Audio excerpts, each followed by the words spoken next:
అందరికీ హాయ్ అండి. Harihara Veeramallu premiere show చూడడం జరిగింది. చాలా చాలా బాగుందండి.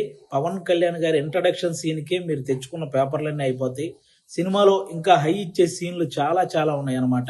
ముఖ్యంగా క్లైమాక్స్‌లో పవన్ కళ్యాణ్ గారు కంపోజ్ చేసిన ఫైటు, దాని వెనక కీరవాణి గారు ఇచ్చిన బ్యాక్‌గ్రౌండ్ స్కోరు లిటరల్‌గా మీ అందరికీ గూస్ బంప్స్ తెప్పిస్తాయి. ఆ హైతోనే మీరందరూ థియేటర్ నుంచి బయటకొస్తారు. ప్రతి ఒక్కరూ కూడా ఫ్యామిలీతో వెళ్ళి వీరమల్లు చేసిన పోరాటాన్ని థియేటర్ ఎక్స్పీరియన్స్ చేయాలని మనస్ఫూర్తిగా కోరుకుంటున్నాను. ముఖ్యంగా నేను ఈ సినిమా షూటింగ్ అప్పుడు చాలా సార్లు సెట్‌కి వెళ్ళాను. పవన్ కళ్యాణ్ గారు అభిమానులకు నచ్చే సినిమా తీయాలని ప్రతి సీన్ మీద కూడా చాలా కేర్ తీసుకొని చేశారు. అది ఈరోజు స్క్రీన్ మీద కనిపించింది. క్లైమాక్స్‌లో ప్రతి అభిమానిని కదిలించింది. ముఖ్యంగా ఆయన అంటే ఎప్పుడో ఒకసారి అభిమానుల కోసం ఒక హిట్ దేవుడా అని కోరుకుంటే 'గబ్బర్ సింగ్' వచ్చింది. ఆ తర్వాత మళ్ళీ ఇప్పుడే అభిమానుల కోసం ఒక హిట్ దేవుడా అని కోరుకున్నారు. మనకి 'హరిహర వీరమల్లు' వచ్చింది. మీరు ఆఫ్ స్క్రీన్‌లో ధర్మం కోసం పోరాడిన పవన్ కళ్యాణ్ గారిని చూశారు.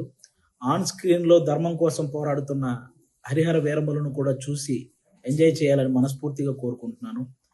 మీరు గమనించే ఉంటారు. ఆయన సినిమా జీవితంలో ఎప్పుడు ఇవ్వనన్ని ప్రెస్ మీట్లు, ఎప్పుడు చేయనన్ని ఇంటర్వ్యూలు, అలాగే 2 ప్రీ రిలీజ్ ఈవెంట్లు. ఇవన్నీ ఓన్లీ సినిమా కోసం నిలబడ్డమే కాదు, ఏఎం రత్నం గారు అనే ఒక మంచి ప్రొడ్యూసర్ కోసం నిలబడ్డమండి. నిజంగా ఆయన భారతదేశం గర్వించదగ్గ సినిమాలు ఎన్నో తీశాడు. తెలుగు, హిందీ, తమిళ్ పెద్ద పెద్ద హీరోలతో పెద్ద పెద్ద హిట్లు ఇచ్చారు. ఈరోజు పవన్ కళ్యాణ్ గారితో ఆయన పొలిటికల్ షెడ్యూల్ని దృష్టిలో పెట్టుకొని దానికి తగ్గట్టు సినిమా షెడ్యూల్ని వేసి అక్కడ పొలిటికల్ కెరీర్లో ఆయన ఒక మైలురాయి సాధించడానికి, అలాగే సినిమా కెరియర్లో ఇంకొక మైలురాయి సాధించడానికి తోడ్పడిన ఒక మంచి ప్రొడ్యూసర్ అండి ఏఎం రత్నం గారు. ఆయనకు కూడా మనందరం అండగా నిలబడాలని కోరుకోవటం కాదు, వేడుకుంటున్నాను. అందరూ ప్రతి ఒక్కరూ వెళ్ళి ఫ్యామిలీతో ఈ సినిమా చూడాలి. అలాగే ఆల్మోస్ట్ 30 సంవత్సరాల నుంచి పవన్ కళ్యాణ్ గారు సినిమాల ద్వారా మనల్ని ఎంటర్టైన్ చేశారు. పాలిటిక్స్ ద్వారా ఎన్నో అవమానాలు పడ్డారు. కష్టాల్లో ఉన్న ఎంతో మందిని ఆదుకున్నారు. అలాంటి వ్యక్తి ఎప్పుడో కానీ మనస్ఫూర్తిగా ఒక మాట అడగడు సినిమా చూడండి అని.